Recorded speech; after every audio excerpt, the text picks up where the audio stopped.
Binasa po natin sa kasulatan ang isa sa mga pinakakilalang-kilalang kasaysayan sa Old Testament. That was when God tested Abraham. Ito pong si Abraham was a man of great faith. At sa Genesis 17 po, 1-6, ipinangako sa kanya ng Panginoon na itong si Abraham ay magiging ama ng napakaraming mga lahi. But Abraham was already 99 years old when that promise was made. Nung pinangakuan ng Panginoon na si Abraham ay magkakaroon ng maraming mga anak at mga apo sa tuhod and many descendants, he was already 99. And it took about many years before the promise happened, before the promise could take place. At nung si Abraham po ay nagkaroon na nga ng anak, kaisa-isang anak na lalaki, si Isaac, nung po ang batang ito ay magbibinatilyo na, ay isang araw ay tinawag ng Panginoon si Abraham. At sabi niya, Abraham, Abraham, ibigay mo sa akin ang iyong kaisa-isang anak na si Isaac.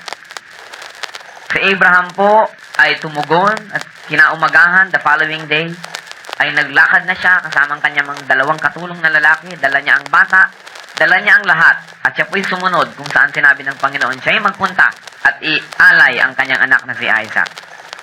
At nung papaslangin na lamang po ni Abraham ang kanyang anak, papatayin para sunugin doon sa ibabaw ng siga, nakita ng Panginoon ang katapatan ng kanyang pananampalataya, at siya po'y pinigil ng isang anghel at sinabing, huwag mong patayin ang bata. Nalaman na ng Panginoon ang iyong katapatan.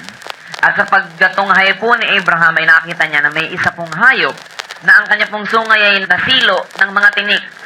At kung kaya po, yun ang kanyang hinuli at yun ang kanyang inoffer as a burnt offering to the Lord our God. Kung kaya po, sinabi, the Lord asked for the offering and then the Lord provided the offering. And because Abraham was able to be truthful to the Lord and to prove his faith, lalo po siyang binless ng Panginoon at natupad ang pangako sa kanya at naging ama nga siya ng mga bansa. Ano po ang ating matututunan sa kasaysayan ni Abraham? Tingnan po natin ang test kay Abraham. Tayo po tinetest din ng Panginoon araw-araw.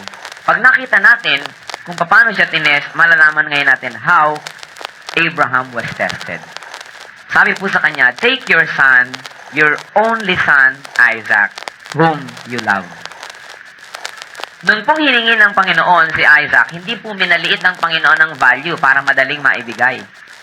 Diin ng Panginoon, take your son, your only son, whom you love.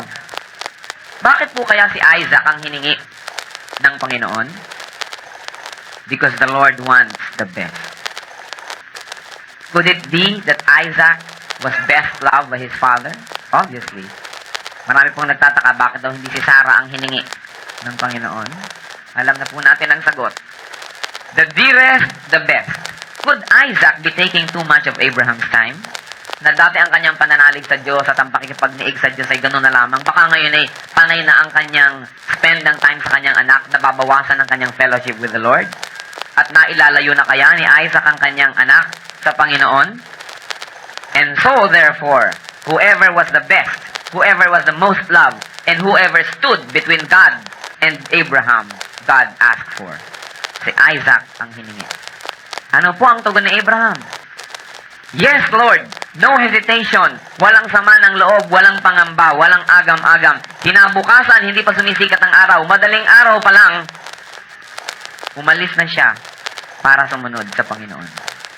Madali kaya mga kapatid na sumunod? Madali kaya para kay Abraham ang kanyang ginawa? What made it difficult? Very and extremely difficult for Abraham to obey. Tingnan po natin ang mga rason kung bakit naging napakahirap kay Abraham para sumunod. Una po, yung kanyang pagmamahal sa kanyang anak. Love for his son. It was his only son. Gaano karami sa inyo ang paghininga ng Diyos ng anak ay aalay nyo nga? Maski marami kayong anak. Ito, nag-iisang anak. Love for fellow men make it difficult for us to obey God. Dahil mas mahal natin ang tao. We are ungrateful creatures because we place creation above the Creator. Love for son made it difficult. What else? Common sense, mga kapatid. Common sense made it very, very difficult for Abraham to obey. Bakit? 99 years old na siya nung ginawa yung promise. It took several years bago siya magkaanak. Binatilyo na to. At least Abraham was 110 years old. Paano pa siya magkakaanak uli? Paano pa? Ipinangako, magkakaroon ka ng maraming anak. Common sense made it difficult for him. There is another difficulty, mga kapatid. The difficult journey of an old man. Matanda na yung tao, 110 years old. Sinabi ng Panginoon, dalhin mo ang iyong anak, i-offer mo sa bundok kung saan ko sasabihin sa'yo. Alam niyo po, 3 araw siya naglakad. At nung 4 araw, nakita niya po ang ituktok ng bundok. Wala pa siya doon. Wala naman siyang sinakyan na bullet train. Wala naman siyang sinakyan na taxi. Nilakad lamang po niya ito in his advance years. Na-imagine niyo ang kanyang paa na tumatama sa mga matutulis na bato, natatapilok. At dala po niya, mga kapatid, ang apoy, wala pang posporo ng araw. Pag sinabi na offer of burnt offering, let's say sa Tarlac, dala mo ang apoy mula dito patungong Tarlac at ang lahat ng fuel na kailangan mo para huwag mamatay ang apoy na yun dahil wala namang lighter, walang posporo. Dala po ang apoy. At dala ang panggatong. Nakita niyo yung ilang, nakita niyo po yung desert, wala kayong makikitang panggatong. Ganyan ang lugar na yon. Kaya pati panggatong dala. Biruin nyo naman yan. I-o-offer na nga ang anak. Maglalakad pa. Dala pa ang panggatong. Dala pa ang apoy. And besides, he had 3 days to change his mind. Gano'ng karami sa atin ang pag sinabi natin, o sige Panginoon, susunod ako. Tapos maya-maya, ay napasubo yata ako. Binigyan ka lang ng 1 oras, nagbago ng isip. He had 3 days to change his mind. And it was difficult. Mabuti sana, dalian na nang matapos na. 3 araw na yung bata kasama mo, pinapakain mo, magluluto kayo para kayo nagpipiknik pag inabot ng gutom. Walang kamalay-malay yung bata, siya palang i-offer mo. Kaya ba ng dibdib nyo yan, mga kapatid? Another reason that made it difficult to obey God was the issue of murder. Imagine, papatay siya. Genesis 9, 5-6, ipinagbawal na po ang pagpatay. Sabi niya, ano ba ito? Anong klaseng Diyos to? Bakit ganito? At alam niyo, mga kapatid, mayroong isang napakalaking factor why it was so difficult for Abraham to obey God and offer Isaac. Alam niyo po yon? What will Sarah say? Anong sasabihin nitong ina? Kung pagbalik ko, wala na yung anak at na-i-offer ko na pala dun sa ibabaw ng bundok? Ano ang sasabihin ni Sarah? Napakahirap po yan na ang inyong kapartner sa buhay ay hindi agree sa inyo sa inyong gagawin. At ang anak ninyo ang i-offer? Siguro World War III. What will Sarah say? May mga iba nga diyang asawa, disiplinahin lang ng kanilang asawa yung anak, nagkakagalit sila. Ito pa i-offer? What will Sarah say? Ang kasaysayan po ni Abraham, mga kapatid, ay merong message sa atin. Sa atin ngayon, what makes obedience very difficult? Hindi po nagbago ang sitwasyon. Libu-libong taon ang dumaan, ang Diyos ay pareho pa rin, at ang tao ay pareho pa rin. What makes it difficult for you, brother and sister, and for me, for all of us to obey God? Hindi ba ang ating pagmamahal sa ating kapwa-tao?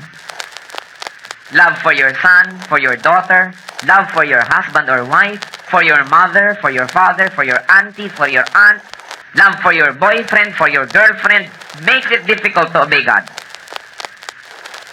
Abraham taught us one great lesson. Put God first. Huwag bayaan na ang pagmamahal natin sa kapwa-tao maging dahilan para huwag tayong sumunod sa Diyos. Lalo ko ang taong yan ay pumipigil-pigil sa ating paglago. Pumipigil-pigil na tayong makakilala sa Panginoon.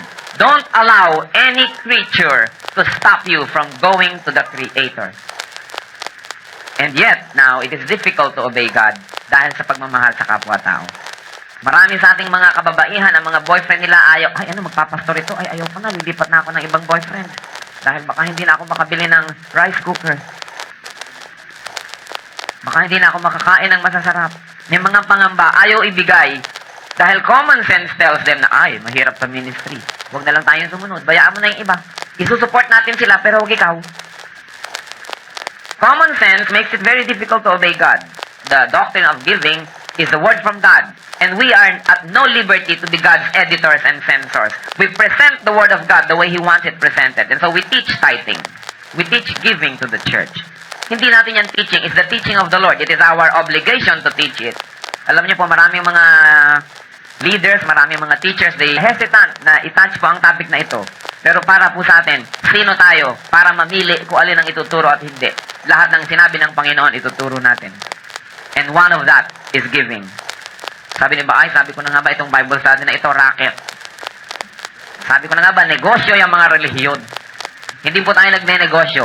But God teaches us to give to the church so that the church could survive. The church could march triumphantly and win souls. Kung wala pong gasolina, hindi aandar. Kaya kailangan ang mga tao, ang mga anak ng Diyos, sila ang nagsusupport sa gawain ng Panginoon. E sasabihin ng iba, common sense, ano? Magta-tithe ako? Ito ang aking kitang to, kulang pa? Magta-tithe pa ako? Common sense tells me that I cannot do it. Alam niyo po yung common sense, pag sinunod natin, hindi tayo magtatagumpay. God is more intelligent than our common sense. And God, in His infinite wisdom, decreed that we must tithe. Kaya nga sabi ng Panginoon, subukin ang kanyang katapatan kung hindi niya bubuksan ang pinto ng langit at ibuhos sa atin ang napakaraming biyaya na hindi magkasya. Ano, magba-Bible study pa ako? Pagod na nga ako mag-office araw-araw. Tama na yung sa Sunday. Ano, may Sunday school pa? Ang aga naman, linggo na lang ako nakakagising ng tanghali. Tama na yung worship. Common sense naman, syempre, kailangan natin magpahinga. Alam niyo, yung common sense laging ginagamit. Kung saan nagagamitin natin yan to obey God. But don't use your sense that God put there in our bodies para natin labanan ang God sense. God sense is superior, infinitely superior to common sense. When your common sense tells you to disobey God, do not listen. Because God's sense is far better. Alam niyo po, yung naranasan ni Abraham, it was a difficult journey. Gaano sa ating karami ang nahihirapang sumunod sa Panginoon, hindi sumusunod dahil mahirap. Ang taas-taas naman ng building na yun. Pag anniversary na lang ako pupunta dyan. Para makita naman ako ng husband ko sa video. Ang hirap naman magpunta, ang layo, 3 lipat kami ng sasakyan. Para mag-Bible study pa. Ang hirap namang gawin ito, ang hirap namang sumunod. Tandaan natin pa mga kapatid, 3 araw of difficult walk, paakyat sa bundok. Mount Moriah is now Jerusalem. It is the highest place in that area. Paakyat po ng paakyat yan. May mga matatarik na bangin. Sumusunod lang ba tayo sa Diyos pagka convenient? Pagka inconvenient, hindi na. Pag lang madali, pag mahirap, ayaw na. Alam niyo po, every willing heart will find a reason to obey God. Every unwilling heart will find an excuse not to obey. Pag ang ibinibigay na ay excuse, alam mo ang puso, ayaw mag-obey. Di ba may kasabihan, diyan daw babae pag umibig kahit ikulong mo sa kahon na bakal, nakawawala para makipag-date sa luneta. Dahil gusto. Sabi, yun naman daw mga lalaki, malayo may malapit din, pilit ko ring mararating. Huwag lang masabi mong di kita ginigiliw. Kahit malayo, pwedeng manligaw, pero pag Bible study, ang layo naman. Ang babae hindi makalabas ng bahay dahil umuulan naman. Pagka po nagbigay ng excuses, alam natin ng puso, malayo sa Diyos. I don't want to judge anyone. Let's judge ourselves. Pag may mga excuse, ayaw. Kasi kung gusto, no matter what, kahit gumapang yan, darating dito dahil gusto. Pagka marami mga rason, ayaw lamang. Difficulty makes it difficult to obey God. Abraham surmounted that difficulty of journey of 3 days. Dala-dala pa ang kahoy, dala-dala pa ang apoy. Sabi ng iba, magbibigay na nga ako dito sa church na to, ako pa ang naghuhugas sa kusina. Sobra na to. Ako na nga ang nag-donate ng silya, ako pang nakatayo. Nakita niyo po si Abraham, anak na nga niya yung i-offer, siya pang nagdala, dala pa niya yung apoy, maglalakad pa siya, doble-dobling difficulty ah. Alam niyo, pagka tinetest tayo ng Panginoon, pinapahirap niya para malaman niya kung hanggang saan tayo. Talagang maraming hirap, dugtong-dugtong, para maging easy for us to disobey. But we know how the Lord tests us. Difficulty after difficulty after difficulty. Siguro sa Abraham, kung sinabi lang, i-offer mong anak mo, o sige, eto na Lord. Pero ano, ako pa rin ang maglalakad. Ako pang magbubuhat. Dadaling ko pa yung apoy, dadaling ko pa yung kahoy, ang layo-layo pa, aakyat pa ako ng bundok. Huwag na. Many of us are willing to suffer for God, pero may limit. Hanggang dito ka lang, Diyos. Beyond this, hindi mo na pwedeng galawin. Akin na to, private space. Do we limit our faithfulness to the Lord? At pagkatapos, meron nga po siyang mahigit 3 araw to change his mind. Gaano karami sa atin ang nung youth camp, nagtaas ng kamay, dinededicate ko ang aking buhay sa Diyos. Nasaan ka na ngayon, kapatid? Are you in the ministry? O napagbago ng panahon ang iyong commitment? Abraham had 3 days to change his mind. God also gives all of us many days to change our minds, to test us about how serious we are when we made our commitment. Are you going to fail? Are you going to use time in favor of your commitment, or are you going to let time be against you? Marami po dyan, talagang pag nakarinig ng magandang message, taas agad, magko-commit ako, magtatrabaho ako sa ganyang ministry, sa ganitong department ng church, sa ganon, sa ganon. After 3 days, sabi ng mga kaibigan, huy, sobra na yan, baka lumampas ka na sa langit niyan. OA na yung kabanalan mo. Ganito, ganyan, ganyan, may picnic tayo ngayon. Nakakalimutan na ang commitment. You have time to change your mind, but be responsible for the change of mind. At ito po ang nabanggit kanina, ang isang maging napakabigat siguro talaga kay Abraham, yung asawa. Siguro kabilin-bilinan ni Sarah yung anak. Oh, baka yung anak mo mahulog. Bantayan mo yan. O, ito ang kanyang lotion. Baka mainitan yan. Baka ma-sunburn. Ito ang mga Tupperware ng mga sago. Pagka initan yan, painumin ng gulaman yan para malamigan. Itong kumot pagkagabi, bili ng ina eh. Tapos babalik ka, walang anak. Sino mga kapatid ang Sarah sa inyong buhay? Maaaring lalaki yon o babae. Sino ang Sarah sa inyong buhay na pag nagsalita na siya, nakaka-disobey na kayo sa Lord? Meron ba? Dapat wala. Pero yung dapat, hindi lagi nangyayari. Madalas may Sarah. Pag sinabi ni Sarah, hindi ka mag-BS ngayon, magsisini tayo. Yes, mahal. Pagka pinigil tayo ng mga iba't ibang Sarah ng ating buhay, hindi na tayo uma-attend. Hindi na tayo nagbibigay sa Panginoon. Don't let anybody be a Sarah in your life. Kung sino man yun, mahal nyo siya, mahalin nyo siya. Pero ang pagmamahal sa Diyos, dapat above. Sino ba ang lumikha sa atin? Pag ba meron kayong danger, kanino tayo nagdarasal? Sa Kanya ba? Pag may sakit tayo, sino nagpapagaling? Siya ba? Sino bang namatay on the Mount of Calvary for our sins? Siya ba? Pagkatapos ilalagay natin above God, that is ingratitude. Sinasabi natin tayo mga Pilipino, magaling tumanaw ng utang na loob sa kapwa-tao. Pero ang ating utang na loob sa Diyos, tinatanaw ba natin yan? Do not allow any person to be a Sarah in your life. At alam niyo po, nung natapos ang trial, may na-discover si Abraham. Abraham discovered a great truth. And I want all of us to discover that if you haven't yet. You know what truth Abraham discovered? Whatever is placed on God's altar cannot be lost. Maski ano ang ilagay ninyo at ialay sa Panginoon, hindi pwedeng mawala. Yung ayaw nyong ibigay, yan ang nawawala. In Christian life, you keep only what you give away, and you lose what you work so hard to keep. Whatever is placed on God's altar is not lost. Sinabi nyo, ay, ibinigay ko dun yung aking tithe. Sayang, nawala na. Hindi po yan nawawala. Lumalago lalo at ibinabalik ng Panginoon sa atin ang blessing. Yung mga tao na iniaalay natin sa Panginoon, Lord, abala sa ministry ko ang taong ito, abala sa aking growth, inaalay ko sa'yo, I'm willing to let go of this person. Baka ang Panginoon palalong kumilos para maging mapagtibay ang relationship niyo at mga kasama mo sa faith. Pero habang binabayaan mong abala ang taong ito, hinding-hindi na kayo magkakasundo at ang buhay mo laging miserable. Ayaw mong ibigay yung tao, ayaw mong ibigay yung relationship, ayaw mong ibigay yung bisyo, ayaw mong ibigay yung talent mo, yung time, yung treasure, dahil sayang, lalong nawawala. Ibigay mo yan sa Panginoon, at sabi niya, I will return 100-fold. Pero huwag naman tayong magbigay dahil gusto natin yung 100-fold.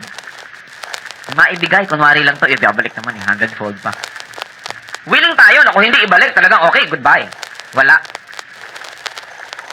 Whatever is placed on God's altar can never be lost. Sabi sa Matthew 10:39, he who loses his life for my sake will find it. Yung magbabaliwala sa kanyang buhay, yun ang nakakakita ng buhay. Matthew 6:20, lay up for yourselves treasures in heaven. Only that which we give up at the altar of God is what we will have in eternity. Ano po ang mga naging resulta ng pagiging masunurin ni Abraham? What were the results of his obedience? God became Jehovah Jireh. Siya ang nag-provide. Nung luminga siya, nakita niya meron na pong hayop na nandun at nahuli ng mga tinik, hindi makaalis. Yun ang in-offer.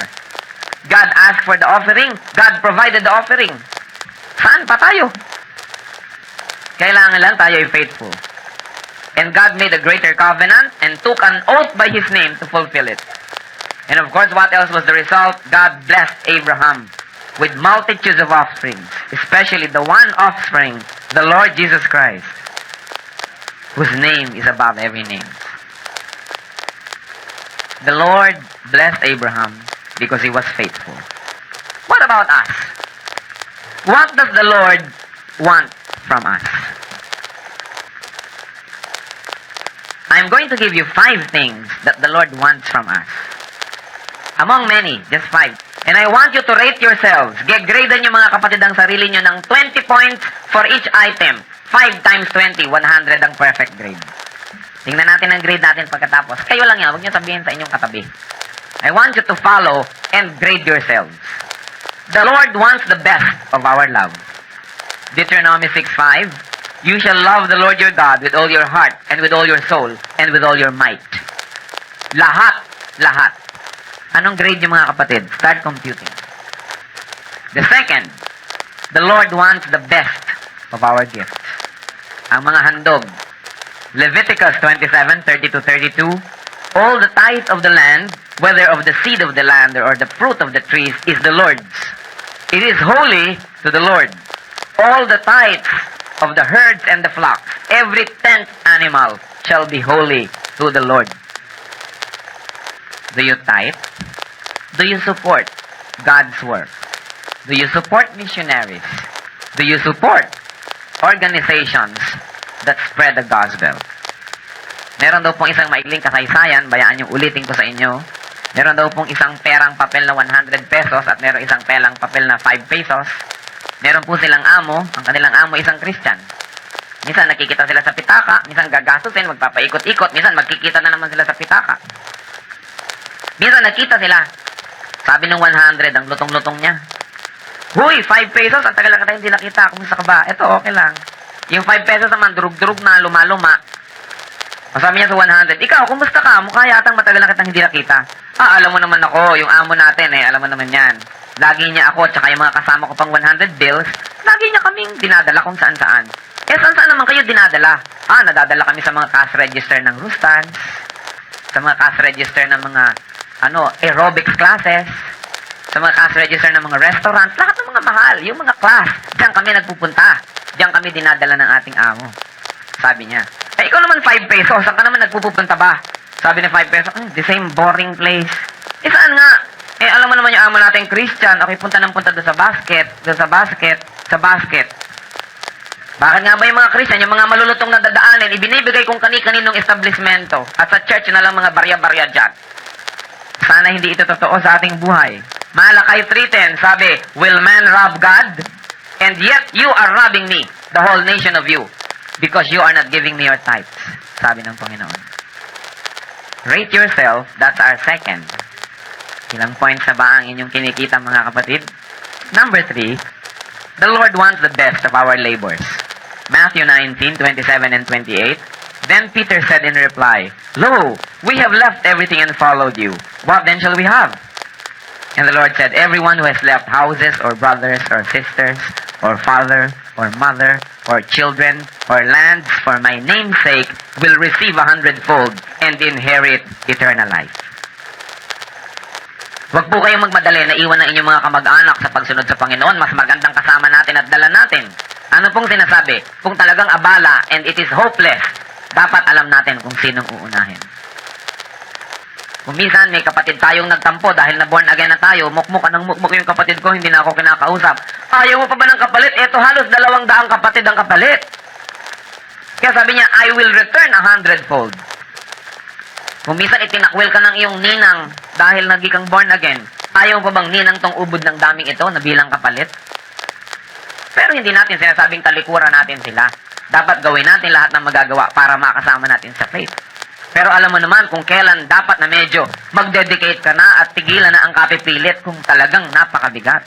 Sabi, blessed are you when you put God first. So the Lord wants the best of our labors and the best of our relationships. How do you rate? Sa third point.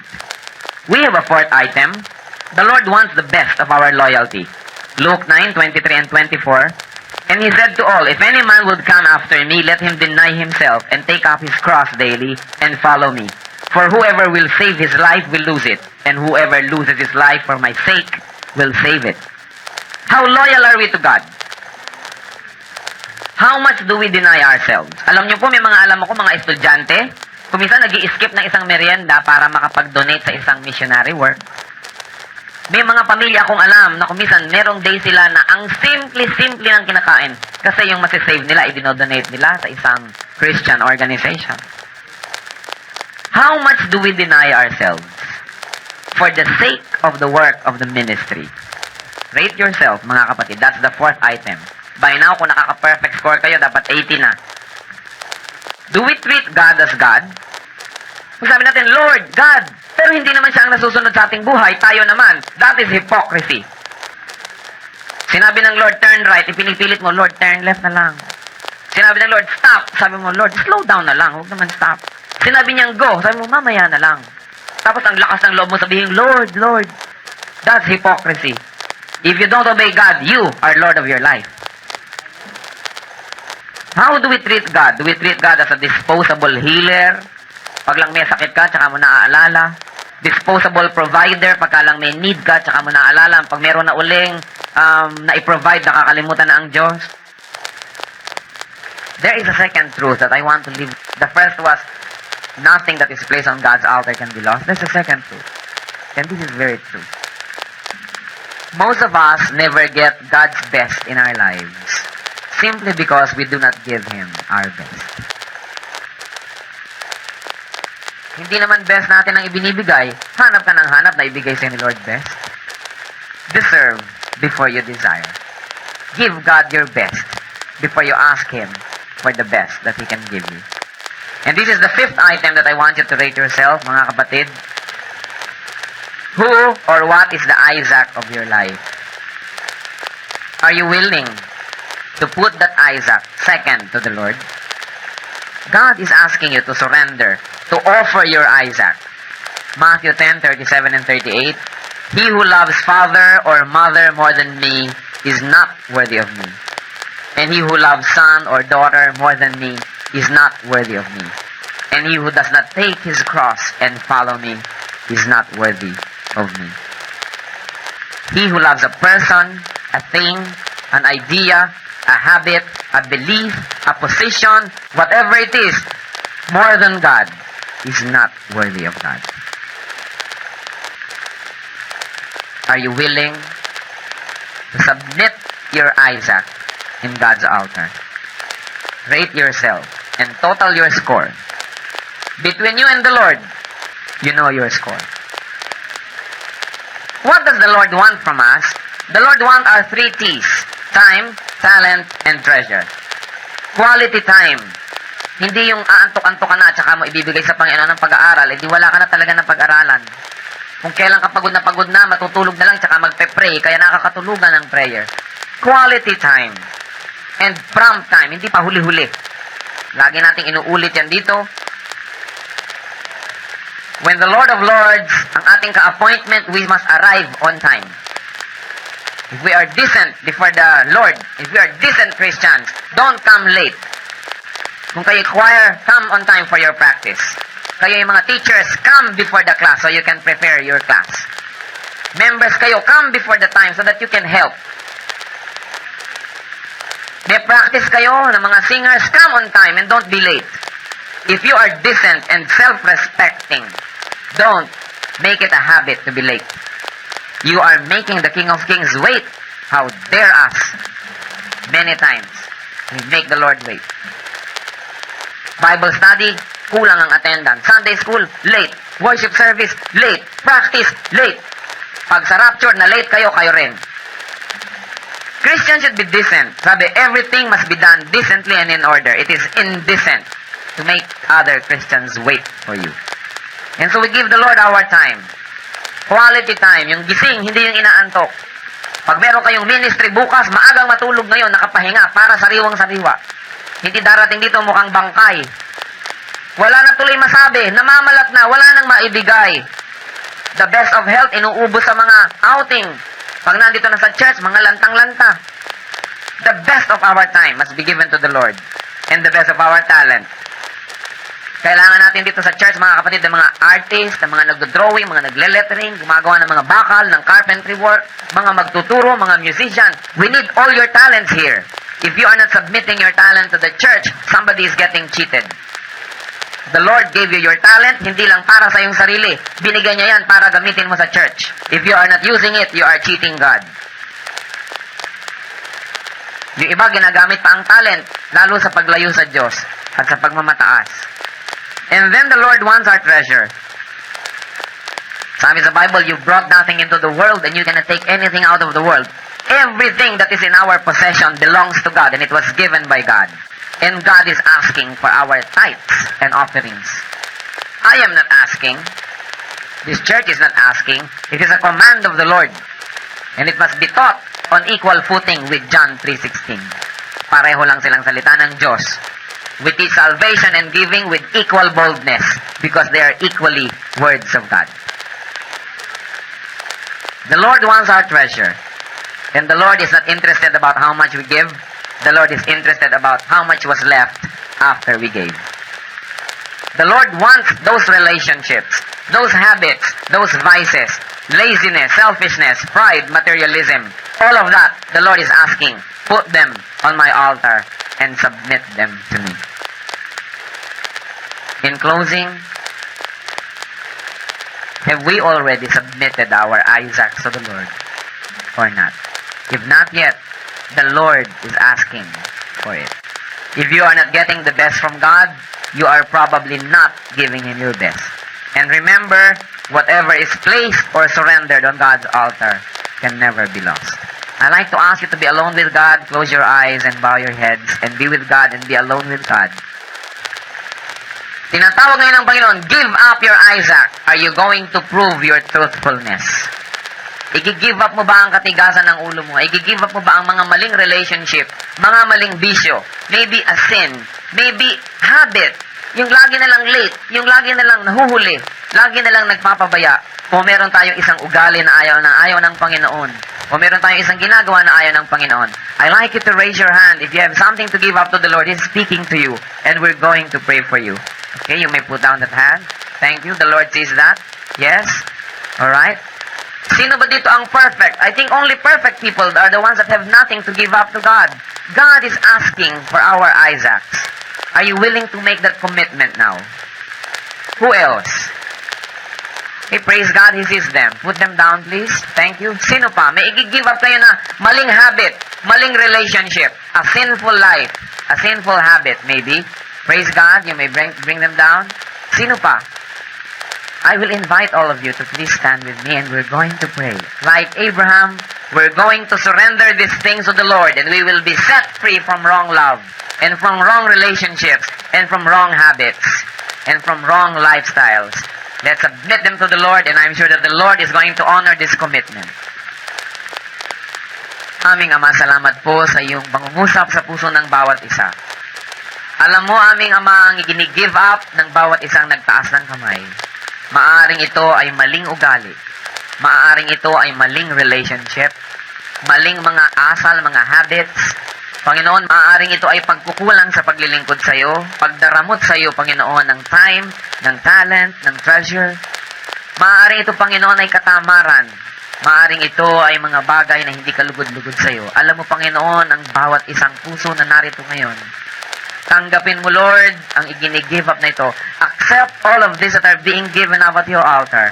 May this be offerings acceptable to you, O Father. May this be pleasant, acceptable, and perfect. Take away all of this. Burn them on your altar, O Father, and take them away from our lives forever. Set these children of yours free from whatever they have given up, so that they may be used mightily by you and by your power for the furtherance of your kingdom. And Father, if there's anybody here now who is not yet a born-again Christian, meron kaming kasama, Panginoon, na hindi pa tumatanggap sa iyo, hindi pa nakakakilala sa iyo ng lubusan as a person, at hindi pa nag-give up ng kanilang nakaraan, kasalukuyan at kinabukasan. Panginoon, kumilos ang iyong Holy Spirit right now and set these people free from ignorance. Set everyone free from the hold of the false, and let your truth liberate everybody. Mga kapatid, kung meron sa inyo na hindi pa nakakakilala sa Panginoon, kung hindi pa nagsusuko ng inyong buhay, hindi nyo pa tinatanggap personally ang Panginoon Jesucristo as Lord and Savior of your life, this is the time to accept Him. Ask Him into your life.